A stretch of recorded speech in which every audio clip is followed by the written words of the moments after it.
Hey everybody, thank you so much for your patience. I know it's been a month since we've had an episode. Little minor injury, that's beside the point. But there's an episode up, so that's good. This time I got to talk with Jeff Abraham. I met Jeff Abraham through Kelly Carlin, and he called me up and said, I don't know if you're aware, but I have quite a few comedy albums. That's kind of an understatement. The man has just this massive archive of amazing stuff. Some stuff that I've seen, but anything that I've already seen, he's got an immaculate copy of. Stuff I haven't seen, I'm blown away by. Stuff that I've been looking for a very long time. And then he has the albums that we talk about here. These are all local comedians, unknowns for the most part, unless you were there watching their show, got your autographed copy of their album, and happen to enjoy yourself somehow. And this is not to really crap on these guys' reputations as comedians, but, you know, the stuff's a bit dated. The stuff's very clearly of a local flavor, if only because it's just stuff to, you know, to sort of make you crack up while you were drunk in the 60s and the 70s. So it's massively inappropriate, a lot of it. I'm just going to give you a heads up about that. If you're looking for, normally I put a minute clip here and there of what I consider to be the greater samples or some of the more unknown things in an album. Here I just picked the first time where it was clear where they were trying to make a joke. I just threw it in there. Some of these are a bit longer than a minute because these are some long, dragged-out setups, and I just think it's interesting to listen to these samples. This is stuff you will never have heard of before and will never hear of again. As Jeff talks about, you're not going to find information about these guys on Wikipedia or YouTube. They're just, for the most part, unknowns. It was wonderful of him to let me in, and he will be on the podcast again. He's just got this massive collection, and so yeah, it's a great episode. Enjoy it. I want to thank everybody so much for rating the podcast highly and giving us great comments. You guys are really helping out. It means a lot. So any other people who can do that would be great. I do promise you these will be more frequent.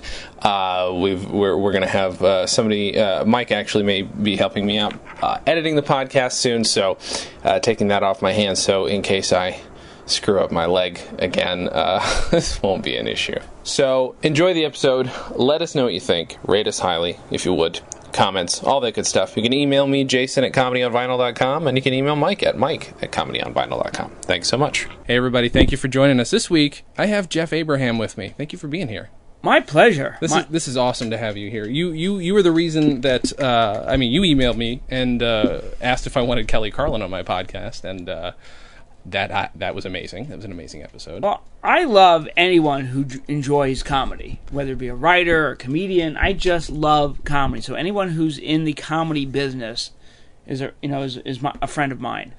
And then anyone who's into comedy albums or vinyl, which thank God is making a comeback, I love. Yeah. And then I've heard a couple of your shows. You did Todd Glass did a great one. Show on George Carlin. And Kelly hasn't heard it yet, but his impression of George is pretty dead on when he does it. I enjoy it when he does it. Well, I was George's publicist for the last 11 years of his life. Really? And I got a phone call from his agent, and he said, "How would you like to represent George Carlin?" And it was pinch me. And I think when George died, I think the quote I gave is, it was like when somebody calling you up and say, "How would you like to play catch with Mickey Mantle or Joe DiMaggio?" Right. I mean, I was a fan of George, yeah, way before I worked with him, of course. And, mm-hmm. Got to see him once at a club here in, we're in West LA. There was a club called Igby's. Okay. It was on Pico and Barrington, and I saw Bill Hicks there. Mm-hmm. I saw Carlin there. So I got to see a lot of great comedians. Yeah. And I got his autograph and, flash forward, I'm his publicist. That's amazing. So, it's so amazing to work with these giants. Yeah. And then now to collect their work.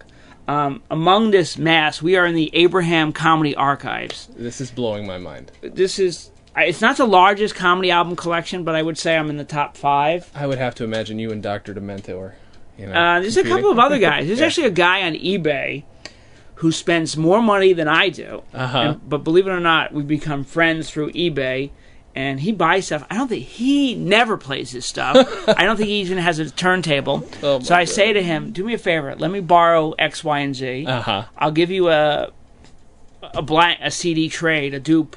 Mm-hmm. And so I've gotten some amazing rare stuff from him. Yeah. And it's amazing the stuff that's out there. Yeah. So what I do in the Abraham Comedy Archives, in this vast room, which you can't see, it's a collection of show business autobiographies, newspaper clippings, DVDs, CDs, thousands upon thousands of albums, representing, I always say, from Chaplin to Cheech and Chong.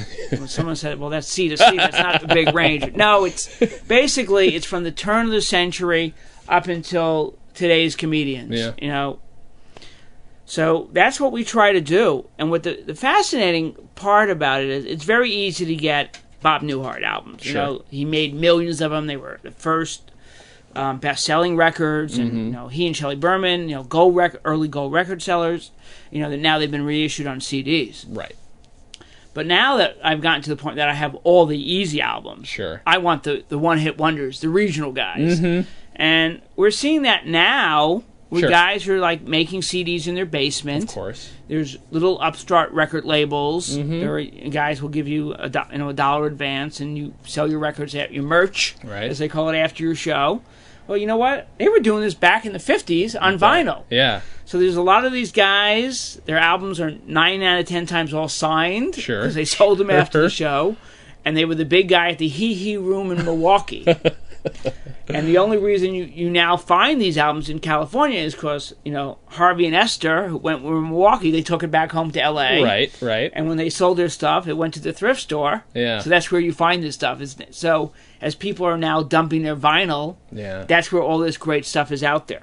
That'd be a lot less cost effective at the time to print up your own shit, right? I mean, am I wrong? Am I? I don't know. You know, I think these guys were that popular. They were the big thing in the Hee Hee Room. That's true. And, you know, they're working rooms that sat 300 people. Yeah. You know, yeah. these were not amateur guys Sure. pressing it. I mean, They these just didn't make it national. Right. They did not, had no TV credits. And they sold their albums. So to print 500 copies, Yeah. they could probably go through it like that quickly. That's true. That's true. But the funny thing is, you know, they printed, say, 2,000 records. I may have only seen 3 copies of some of these records. Right. Again, because you're regional. I bet you if I went to Milwaukee, a ton of them. Yeah. you couldn't. You can't. It's, you know, it's like you go to a thrift store and you're going to see Von Meter records, The First Family, Right. because it was the biggest I selling. have not been to an estate sale and not seen The First Family. If there's a comedy record there, it's every time. Right. First Family's always there. And it's the equivalent of the Peter Frampton Live. Yes. And or Newhart, the Button Down Mind, you know, Cosby, Why Is Your Air? Yep. And I always say Von Meter is the comedy version of Peter Frampton. I've never said that before, but I'm going to say We're that saying it now. Yeah, it's good. And I actually had the privilege, just recently, there was those First Family albums were done by a man named, a good friend of mine, Bob Booker, and George Foster created those First Family albums. And the first album, again, sold 7 million copies, was the biggest hit. Christmas. All right. The second album, I think, had a little problem. You may have heard about it in the news, a little incident we all know about. So Booker and Foster said, no more political comedy. Yeah. We're done. Yeah. So they created an album, When You're in Love, the Whole World is Jewish. Yes. Yeah. Great sketch albums. You know, classic sketches were not even original when they did it in 1963. Right.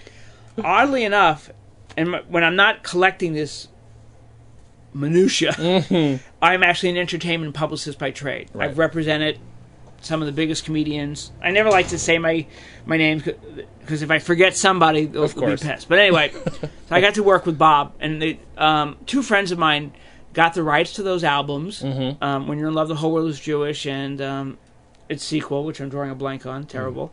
Anyway, they created a review that ran here in Fairfax, a Jewish neighborhood here in Los Angeles. And these albums were almost as big sellers as the First Family. These sold so crazy big hits. And yeah, Bob Booker created some great comedy albums. So the point is, yeah, you see, that's another one you see a lot of quantity of. Yeah. Do you... Out of how many... Well, first of all, how many comedy albums do you estimate you have? I make up a number. I'm going to say... You know, it's funny, because I include spoken word guys. Sure. You know, I guess a radio show album, a Jack Benny radio show is technically a comedy album. Yeah. I'm guessing... Let's see. There's 7... I wish you people could see this. There's 12 Cosby. That's 22. I must have about maybe 5,000. Jesus. And they're all alphabetized, not like the guy in High Fidelity by color or genre. Right. Because that would be pointless because they're all comedy albums. But they're alphabetically. Yeah. And this is how crazy it can get. We're holding this up to the record. I just picked up one of the great, Shelley Berman, one of the great comedians still with us, doing great albums. Inside Shelley Berman, Outside Shelley Berman, The Edge of Shelley Berman. Right. And I had to get the British mono edition. Oh, that's awesome. Just because it's slightly different. Yeah, of course. And this is how wacky it is. This album's got a great red cover, great artwork. Yeah. Well, the other day, there's a wonderful record store here in Southern California called Amoeba. Yes, sir. One of the biggest record stores. It started in Berkeley and then San Francisco, and we have it here in Southern California. It's one of the best stores. They built the biggest record store probably in the country and the smallest parking lot. I don't know. Don't ask me why. It's so true. People who in LA will appreciate that joke. So this is how crazy it is, have variations. So the album had a great, rich cover. Mm-hmm.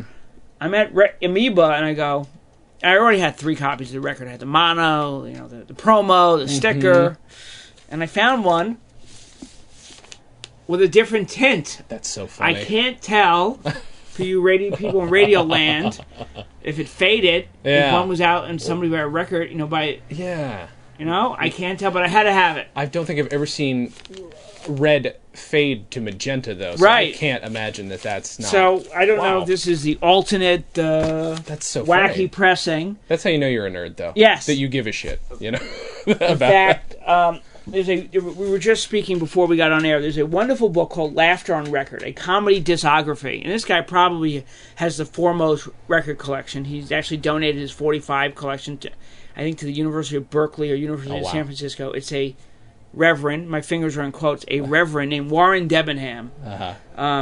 He wrote this great book called Laughter on Record. It's nothing but a listing of comedy albums. And you think he signed my album to a man who has almost as many comedy variations as I have. Because we are fanatical. Oh, this one has the promo sticker on it. Or say, featuring this album track. Yeah. So you have to get all of those. Of course.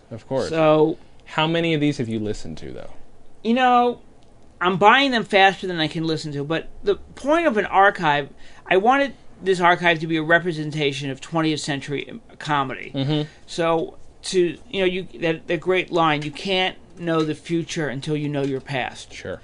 So, Jeff Foxworthy was not the first Southern comedian. Sure. There was Jerry Clower and, Grandpa Jones and String Bean and, Archie Campbell. And so a lot of them is for reference. Mm-hmm. To me, it's a wonderful way to capture a point in time. Mm-hmm. You got to remember, folks out there in Radio Land, YouTube is a relatively new invention. For sure. So a lot of ways, if you wanted to see someone, you hope for maybe they did their act for a smidgen in a late night movie. Yeah. But a lot of these guys recorded their act on vinyl, so we now have that captured. But then you have certain people like Jackie Leonard, who was the original insult comedian. Sure. Known as Fat Jack Leonard. You Jerry Lewis fans will know him from the Disorderly Orderly. Oh, right. Yeah. He was the original insult comic before Don Rickles, and at a famous Friars roast, he was the MC. And the styles were different, but they were similar enough. And he goes, "Don, you got a great act. Mine." But he was one of those guys that was very, I would say, leery of putting his act on vinyl. He goes, "Why would you?" Maybe it was probably twofold. Certain things only work at the moment. Sure. And the other guys, they didn't want to give it away for $4.95. Of course. And then you go in to see the show, you go, "Wait a minute, I just heard this on the album." Yeah. But then Newhart, I think, was of the reason. He goes, "This is a great souvenir," or, "Oh my God, I love this bit on album. I need to see the guy in person." Sure. I can say this. I worked with him in the past. Jeff Foxworthy. He never liked to do material once he put it on CD. Yeah. But he said people would be very disappointed. He would, after the show, they go, "Why didn't you do so-and-so bit? I brought my brother-in-law, and he loved that bit. He wanted to hear it." Yeah. So it is a catch-22. Sure. They say comedy is the element of surprise. Mm-hmm. But we also are laughing at that familiar thing that we remember. Remember that it's almost like a song. when we hear Frank Sinatra sing Young at Heart, you think about your first date. Sure. I don't think anybody thinks about, hearing a Mom's Mabley and go, oh, yeah, we heard that on my first date. Right. But you do laugh because it takes you back to a different time. Yeah. Look, we've all heard Who's on First 1,000 times. Of course. So the element of surprise is no longer valid. Sure. It's just, craftsmanship. Of course. And it will always work. Mm-hmm. And Newhart's, bus driver routine and the USS Codfish, those classic routines will literally stand the test of time. Of course. And Cosby's Noah will right up there, and Shelley Berman's Ledge Psychology, Yep. But it's funny, I saw Cosby, and he talked about, he said, and he stopped doing the album, the Noah stuff, because he said people would be mouthing the words. He goes, if you're going to do that, he goes, just stay at home. Right. That's and so funny. When Carson was retiring, Cosby came out and did, I think, Noah. Uh-huh. And he got about a minute and a half, and he goes, all right, that's all I can remember. And you want to talk about a guy who's prolific. Yeah. Oh my God. Yeah. Cosby, he had one concert movie. Mm-hmm. That was it. You're right. But he had 15 albums. Right. Why do I collect? It's because this is how you're capturing their work. Of course, yeah. And and he's still brilliant. And believe it or not, there will be a Cosby Comedy Central special airing in November. It was done here in Cerritos, a venue here in Southern California. And they recorded a couple of shows, and they're editing the best of the shows, and it's going to air in Comedy Central, I think, in November. That's insane. And he is that great. Yeah. Cosby. You know what? Certain guys are a shell of themselves. Sure. But you know what? Cosby still has it. Go out and see him if he's in your town. Woody Allen just said he saw Mort Saul perform at the Carlisle. I didn't know Mort Saul was still performing. I think it's very selective. Sure. I think a lot of guys are not working due to, the business has changed. Sure. There isn't plentiful. They haven't reached iconic status. Yeah. But Lenny, Woody, my good friend Woody, Woody Allen said, you know what? He kind of still has it. Yeah. Yeah. He goes, and that was the guy that he said influenced him. He said, this is the guy. So that's another reason. Again, we're talking about the past. Mm-hmm. If Woody Allen says this is the guy, you'd be kind of stupid not to listen to the guy. Right. Oh, Carlin, too. Mort Saul seemed to have just, spawned all of these, amazing people. Everybody thinks it goes Lenny Bruce to Carlin, but Carlin seemed to talk more about Mort Saul and say, of course, Lenny Bruce, but Mort Saul was more the guy I was watching. Yeah. Mort was, again... It's Mort and Shelley and Newhart. They have the stats for, and I'm going to butcher this, so I'm lumping them together. The first gold record, the first, Grammy. Mm-hmm. I always mix up who got the first Grammy, so I'm going to lump them in. Those are the three really giants of comedy albums that really started the craze about 1960. Mm-hmm. We always had 78s before that. Guys like Jessel recorded 78s, and Amos and Andy, and Cohen on the Telephone, which goes back to the early teens. So I know Newhart and Berman always fight out who were doing phones, but they were doing that way before that. Sure. And there's a woman, Arlene Harris, who's on a classic episode of the Dick Van Dyke Show about Edward Karp, where they go back for an old-time radio show. Mm-hmm. And she was known as Miss Chatterbox because she could talk 250 words a minute. Oh, that's right. So I think she had a phone routine. For sure. Yeah, so there's no one original. What you do is you take your variation.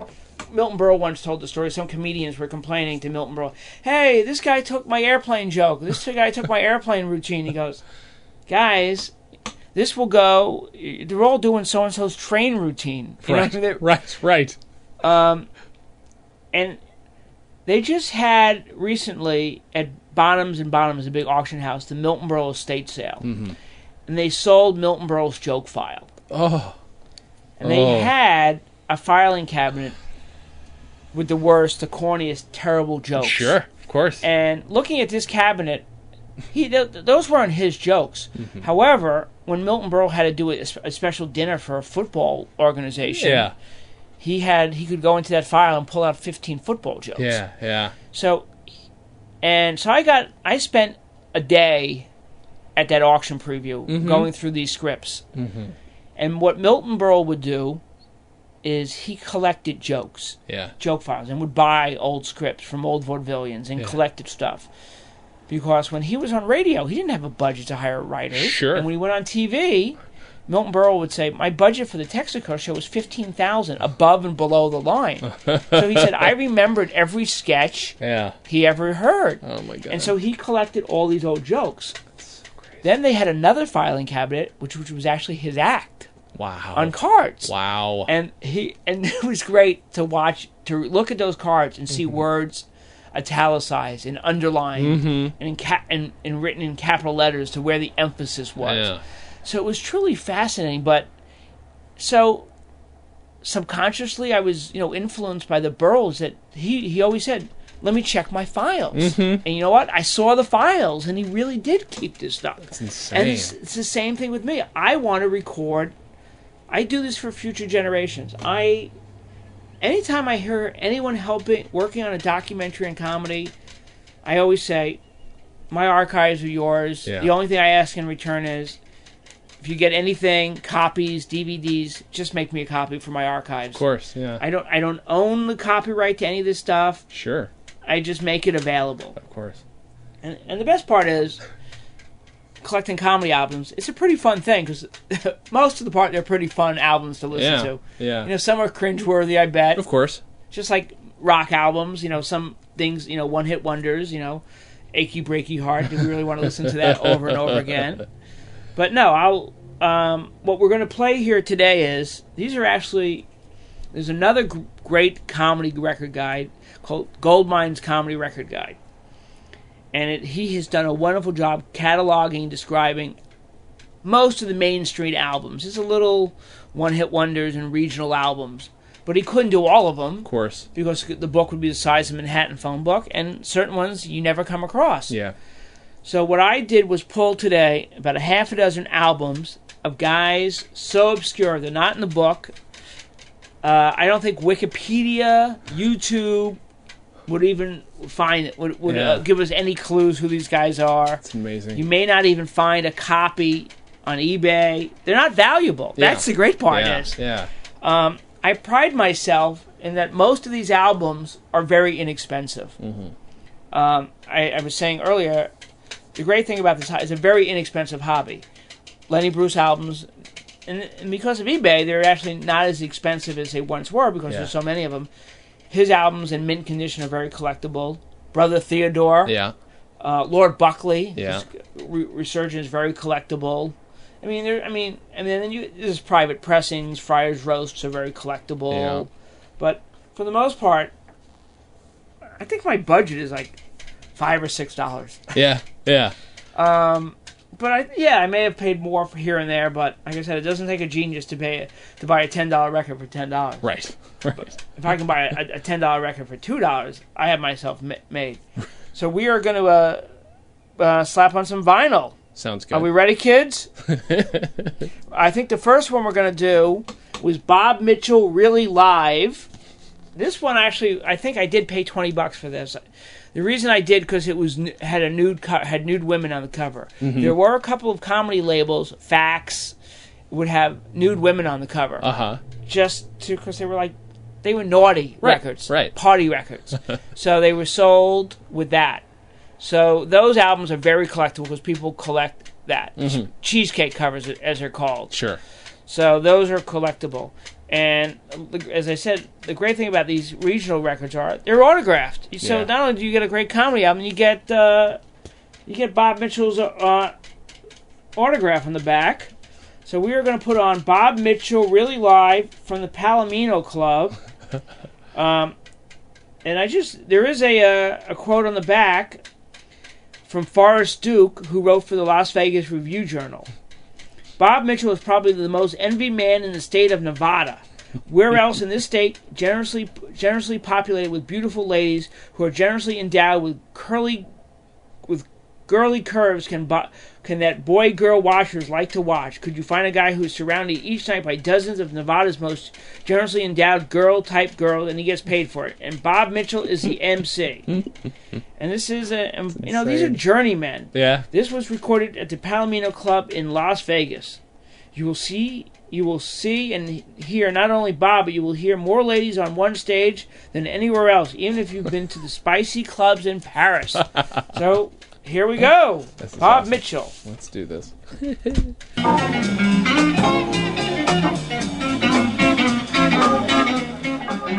Ladies and gentlemen, the Palomino Club most proudly presents its very own comedy star, Mr. Bob Mitchell.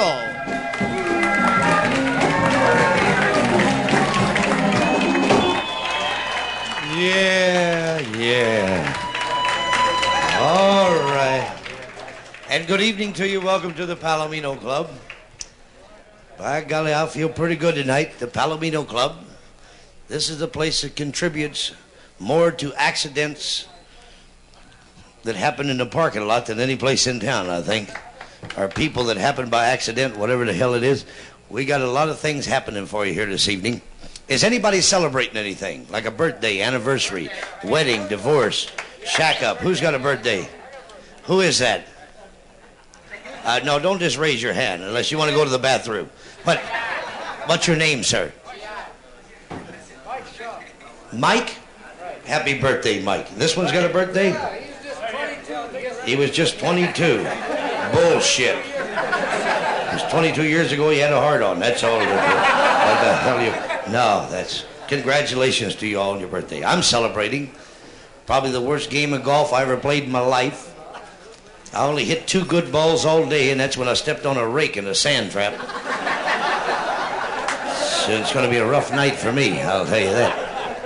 So, we just listened to the wonderful Bob Mitchell. Yes. Bob Mitchell really live at the Palomino in Las Vegas. One of the unsung heroes of Las Vegas history. Apparently. I think he may become sung after this.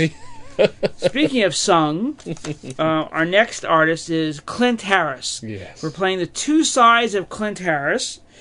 On some record label out of Joplin, Missouri. The terrible thing is, after reading the liner notes, he had another album called Songs and Satire, which I don't think I have. But we're listening to the 2 sides of Clint Harrison. Did a lot more music. Yeah. But he did 1 or 2 little corny jokes. Were included to give you a sampling of Mr. Clint Harris. Thank you so very much. Look at all the lovely women sitting around there. Aren't they gorgeous? They really are. I mean, boy, the way women dress today, you just don't know what you're up against. Yeah. Amen, he said.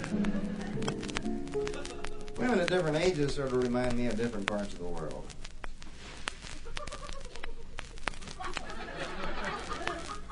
I like her. No, they do really. For example, from say 16 to 25, they're kind of like Africa, hot and unexplored. 25 to 35, more like Asia, wild and unpredictable. 35 to 45, more like Europe, take most anything they can get for nothing. 45 to 55, just like the United States, they'll give away everything they got.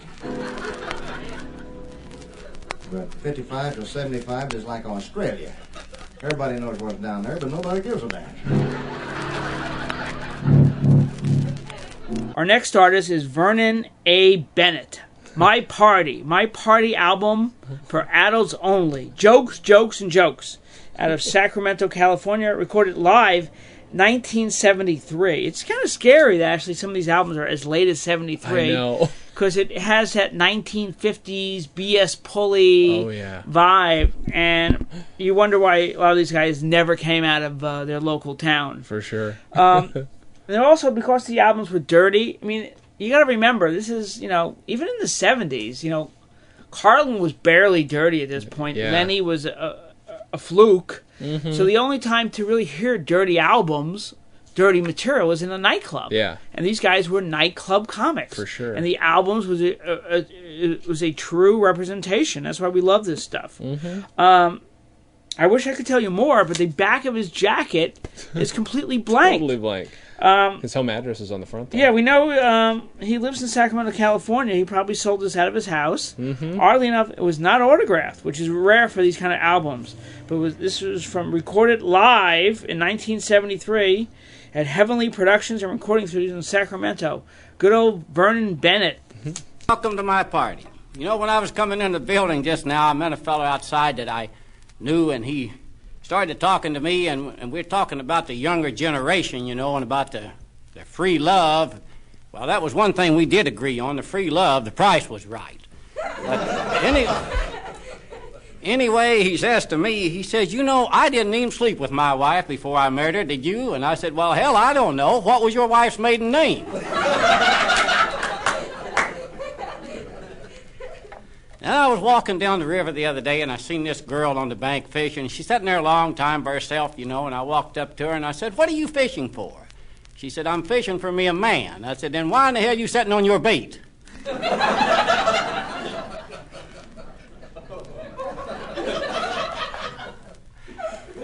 Now, this 18-year-old girl, beautiful girl, she goes to the doctor. The doctor said, I think I better give you a complete physical. She said, okay. So he got her undressed, got her up on the table, and he's feeling of her breasts. And he said, you know what I'm doing now? She said, yeah. You're checking my breast for cancer. He said, yeah, that's right. Pretty soon he was feeling of her pelvis. He said, you know what I'm doing now? He said, yeah, you're checking my pelvis for cancer. He said, yeah, that's right. So pretty soon he jumped right up on top of the table, right on top of her. He said, you know what I'm doing now? She said, yeah, you're checking me for venereal disease. That's what I came to see you about. Then we have Lark Ellen Records. Whew, scary. This is they were out of Redondo Beach, California, and this is Joe Bingo, the funny world. You know, if you need two funnies, you know that really says it all. The funny world of Joe Bingo, a comedy riot.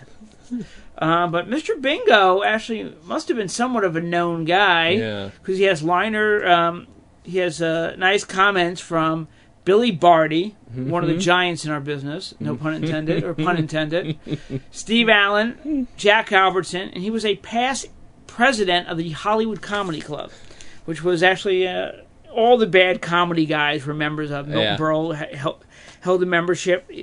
And again, the odd thing of this had a copyright of 1976. That blew my mind. Again, too. You would have thought these were 50s. Again, you're looking at the cover too. The cover doesn't look. Yeah, I mean they look very dated. Yeah.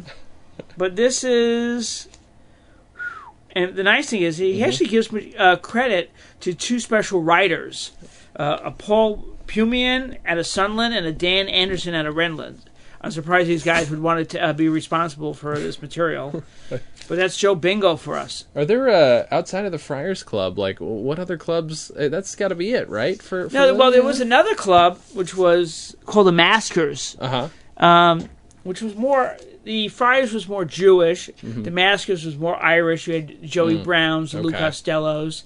And they actually had a building on Sycamore just south of where the Magic Castle is, or Orange. And Mike, I apologize. The building is no longer there, but it was a great building. I went there once, I think in like '78. And there's actually a Maskers Facebook page, and they have some great memorabilia. Yeah. And there's actually a roast for Judy Garland. I think Jessel's the MC, live at the Maskers. Wow. For Mae West, I'm sorry. Oh, Mae West, okay. And there's a couple of really great, some Maskers stuff. So if you're really bored, go to Maskers Facebook page.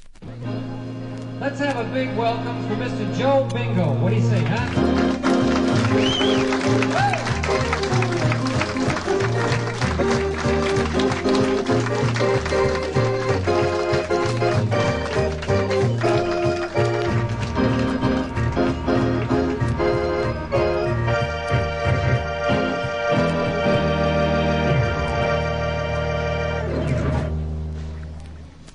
Thank you very, very much.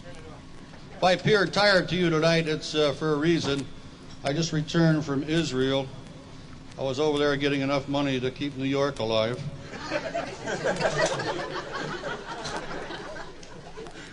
And before I left to come here tonight, my wife says, "Where are you going?" And I said, "I'm going down to the Brass Plotter and entertain the nice people." She says, "You're going to drive me to my grave." and I had the car out in 2 minutes.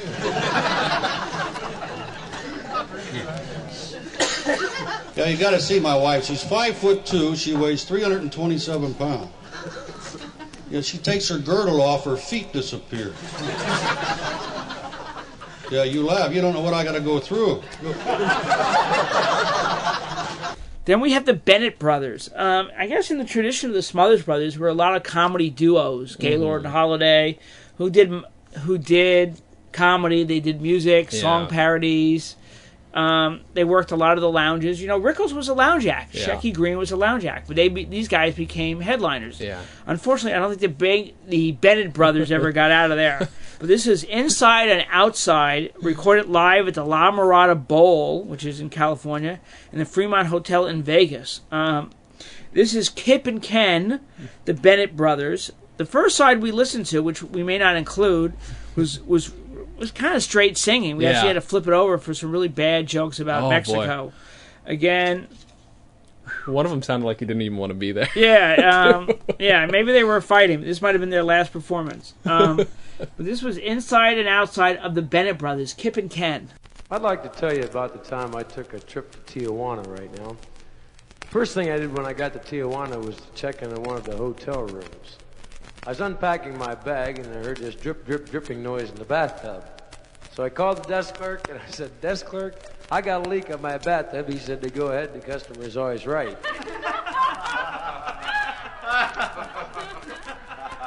I heard a knock on the door. I went over and I opened the door and there stood a lady with a couple 38s.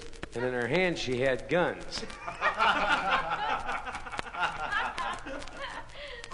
I asked her if she'd like to go fishing, so I took her fishing for 3 days and 3 nights. I didn't catch a thing. I guess I was lucky. I took that same girl fishing. I caught a bullhead, a bass, and a crappie. No, you mean a crappie, dummy. I don't know what it was, but it sure smelled funny, I can tell you that. Now we have Rogers and Miller, another great comedy team. I will say for one thing in their favor, their album is actually probably one of the heaviest vinyl I've ever seen. Most of it were cheap on pressed vinyl. Yeah. So this is actually a pretty heavy record. Yeah. This is Live at the Office. And it says, live, live, live. The only way to describe it. Why the Grant Rogers Bruce Miller Festival of Live-Hearted Shenanigans. Those are the best kind of shenanigans, folks. Of course. Their first comedy album, hopefully it was their last, at St. Petersburg Livest Nightclub. Jesus. Anyway, this is the wonderful Grant Rogers and Bruce Miller. First teamed up, they were an instant sensation. According to them. Apparently. That's the one that had the odd... Well, a couple of them had this weird ambient sound in the background, too, where it sounds like they just didn't give a shit. Well, I don't think, back then they didn't have the best recording equipment. But they were recorded live at a club, so they are ultimate souvenirs. No, we had a raunchy crowd. We had a raunchy crowd you wouldn't believe. You should have seen them sitting out there. Cigars stuck in their mouths. Their feet on the table. Ashes all over them. Their shirts wide open. Their big fat bellies hanging out. Yeah. And the men were even worse. These were the girls. You don't know this crowd we had last night. Terrible crowd. I was singing a song last night, and the girl, she says, "Grand, I want it in the worst way." What did you say? I said, "The worst way I know is standing up in a hammock wearing roller skates." So my girl, she says, "I want to go to the drive-in movie." There's a picture she wanted to see at the drive-in movie. It was with Jane Mansfield and Trigger. It was called Strange Love. And, one of those pictures. So finally I got a night off, and I take her to a drive-in movie, and we're sitting there, and she says, "Grant, isn't it romantic in the drive-in movie? Listen to the crickets." I said, "Crickets? Hell, those are zippers."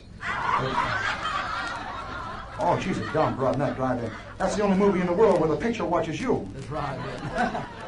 No, listen, Playing at the Drive-In movie was a movie I'm sure you've all seen. It was called The Ten Commandments. Oh, yes, good. Now, everybody in this audience at one time or another, I'm sure, has seen The Ten Commandments. Yes. But, friends, until you've seen The Ten Commandments performed at a drive-in theater, you haven't seen it at all.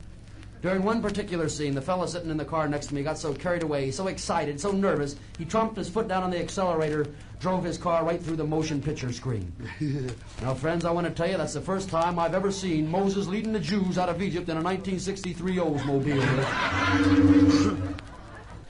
Then we have Harold the Horny Toad, I Love You Gertrude, autographed, of course. Of course. By Ronnie Profit, live at the Carousel Club in Printer's Alley in Nashville, Tennessee. This is a frog production. There's a picture of a frog, and there's some frog jokes in the act.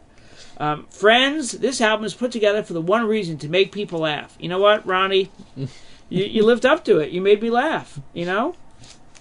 Good evening and welcome to the Carousel Club. Yours truly, Ronnie Prophet with you. Hot damn, it's going to be a good night. Saturday night, and we're all ready to hook it. Right, ma'am? Boy, is she ready. Anyhow, my job is to put a little joy in your heart. I get paid to do this. Of course, I end up giving most of my money to Uncle Sam. He says he's going to give it back to me when I'm 65. That's like giving peanuts to a squirrel after he's lost all his teeth. Don't laugh. Somebody's got to support Medicare. You know the definition of Medicare is like a diaphragm. You get the sense of security at the same time you're getting screwed. How about that, huh? If you're going to applaud, lady, go ahead and applaud. Just don't sit there going... Where you from? You from down here? No, you got to be a tourist, right? Where you from, really? Lexington, Kentucky. This your husband over here? Uh-oh. She said, well... well, it could be just a weekend, you know. Well, it's good to see you both up and around, I'll tell you that. Fine. Lexington, Kentucky. Great. Fine. Okay, how about the front table over here in the marijuana section? Hi, darling. Good evening, sir. How you doing? Where are you from? Memphis. She's from Memphis. Got her nose fixed and her mouth don't work. I come from Memphis. Is that old stud there beside you? No, I'm not looking at her. I'm looking at him, ma'am. Then we have an album by Little Lamo. The Queer Goes to Church. Turn on the washing machine. Till I Start Wearing Glasses. Take Me to the River. And, of course, Don't Count on Your Finger and Others. This is called Joke Time on Joke Time Records, nonetheless. You know what? What do we know about this album? This album is designed for those interested in humor, wit, and fun, just for laughs. He's been called the Mr. Life of the Party. He's from Mississippi. He did all the musical arrangements on this. Was the active spokesman for a group called the Synchronaires. In touring with the group, Little Lamo was the man who recites Paul Laurence Dunbar better than Dunbar himself. Now, after a short retirement, he's back, thank goodness. Then, whatever, with his new LP, Joke Time, which in my opinion should be a smash. Again, I don't know. Joke Time, ladies and gentlemen. Who is that? It's Joke Time. Joketime. Joke Time. My being here tonight, ladies and gentlemen, reminds me of a story I heard once about a big bad bulldog. Once there was a man who had a big bad bulldog, which he had to keep locked up at most times. There was another man who had a big German shepherd dog. He would take him for a walk daily. When he passed by the big bulldog's yard, the bulldog would rap on the fence hollering, "Hoo, hoo, wish I was out there. Hoo, hoo, wish I was out there." Last one day he passed by with his German shepherd dog, taking him for a walk. The big bad bulldog ran up on the gate, hollering, "Hoo, hoo, wish I was out there. Hoo, hoo, wish I was out there." Someone had gone out just before him and left the gate open, so automatically he was out there. The German shepherd dog tore him up, whipped him into threads. Big bad bulldog ran back in the yard, hollering, who left that gate open? Who left that gate open? Time and time, I've seen celebrities in the spotlight. Something within me seemed to say, wish I was up there. Wish I was up there. But now that you got this damn spotlight on me, I wonder who turned that thing on me? Who turned that thing on me? Then there was a guy named Roy Avery. Most of his albums were signed. Mm-hmm. This one, oddly, is not, but I have many of his other albums, and they are signed. And this is called Jokes, Jokes, and Jokes. out of California. Most of his albums are actually, I think he even makes reference to the Anaheim Bowl. Yeah, yeah. So literally, it's, you know, I think he had an accordion in the background for musical accompaniment. He was Mr. Comedy. You know, Mr. Wayne Newton was Mr. Las Vegas. Yeah. Roy was Mr. Comedy, a great party album, which is a phrase which is used on many albums. Sure. Because that was the feeling. That's why you went to a nightclub for party material. Yeah. And Roy and all these guys don't disappoint. Well, thank you very, very much. You're a wonderful audience tonight. You showed up. I had a smaller audience last night, and he was such a nice guy. And he kept asking me to do this Tennessee waltz. Next thing you know, he had big tears in his eyes. I said, "Are you from Tennessee?" And he says, "No, I'm a musician." And I'd gone to visit Charlie, an old buddy of mine. He used to play drums. I went by his house. It was almost midnight. I saw Charlie and his wife in the window making love. So I thought, well, I'll come back tomorrow at noon. So the next day I said, "Charlie, the least you could do, I saw you and your wife in the window. The least you could do is pull down the shades." He says, "The joke's on you. I wasn't home last night."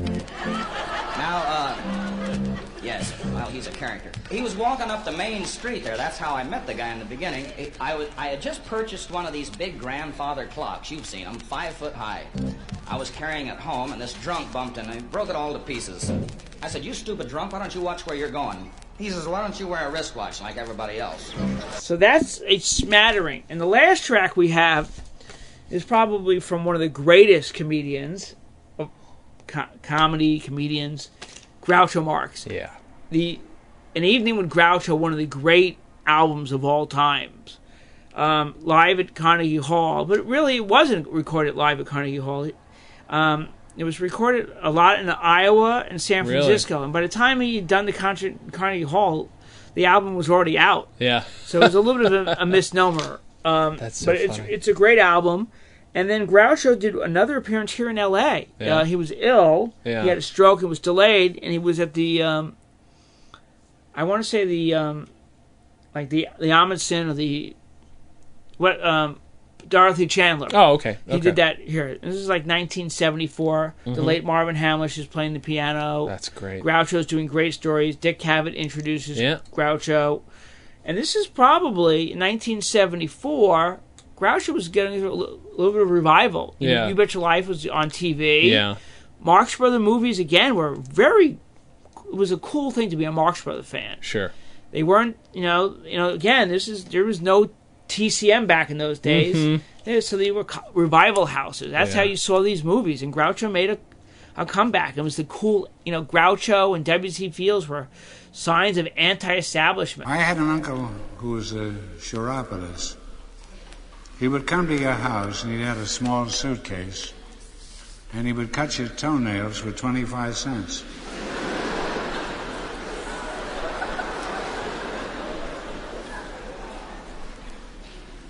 Then he got a job. Because there's not much money in cutting toenails for 25 cents. And it was cold, it was winter. So he got a job setting fire to hotels in the Catskills.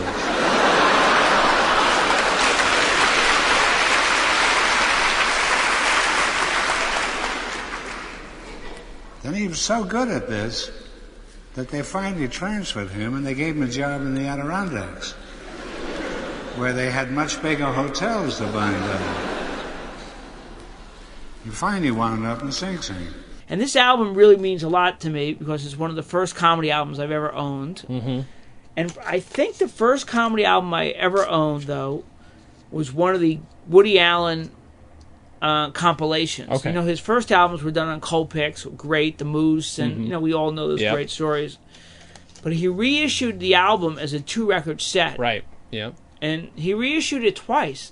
And each time he did slight editing and tweaking it. I was wondering what was different, because we were talking about this a couple weeks ago on another episode, and I wasn't sure what the difference between the two was. Yeah, really. and they're even different. If you want to hear the albums as they were, you have to go out and see the original albums. Yeah. Which I don't know if all 3 albums have been reissued in vinyl right, as they originally were issued. But But we were talking earlier why comedy albums are so damn cheap is because they're so dated. Sure. We heard a reference to Vic Tanny's. Mhm. If you're a Woody Allen fan, he talks about Vic Tanny's. The style is so dated. It's so mother-in-law jokes and henpecked wives. Sure. But then you have Woody Allen, which was, I guess those albums were in the mid '60s. They're not dated at all. I mean, they're classics. Yeah. Because he was doing such cerebral storytelling. Mhm. And they're so great, and they literally hold the test of time, along with, the Cosbys and the Newharts. Sure. And that, that really changed. You had the best of the mother-in-law comics was, Alan King. Yeah. Talking about, doctors and airlines. The traditional Sure. guy material.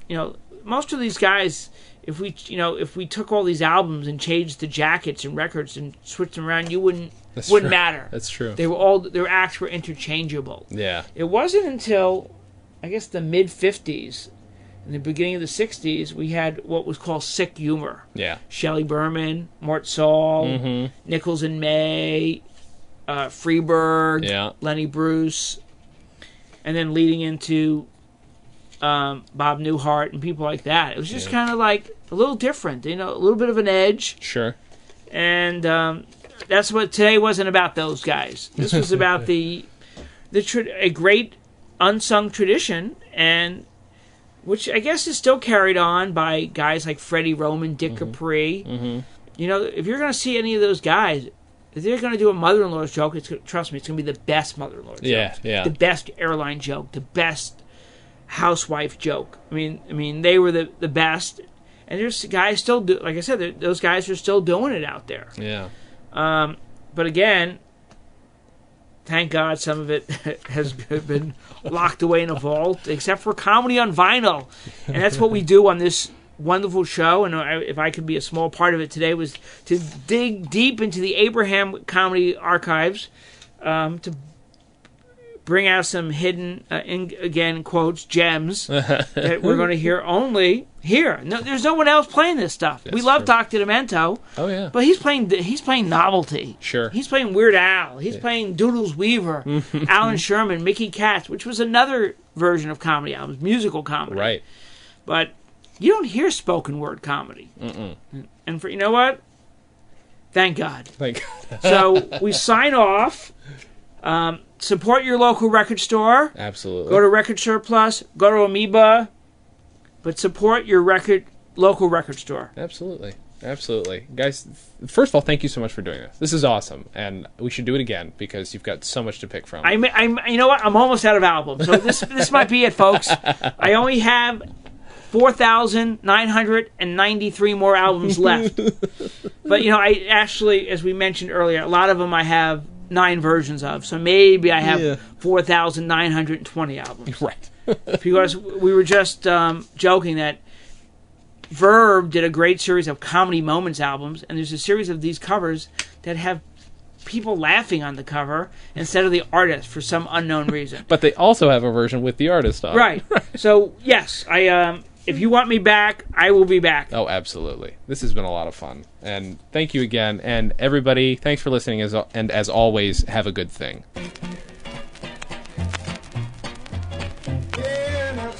Comedy on Vinyl is a production of Stolen Dress Entertainment. It is produced by Mike Warden and is hosted and edited by Jason Klamm. Visit stolendress.com to listen to our other podcasts, to read our blogs, read our tweets, watch our videos, and read our books. Please subscribe on iTunes, rate us highly, and write your reviews. You can follow us on Facebook.com/ComedyOnVinyl and Twitter @ComedyOnVinyl.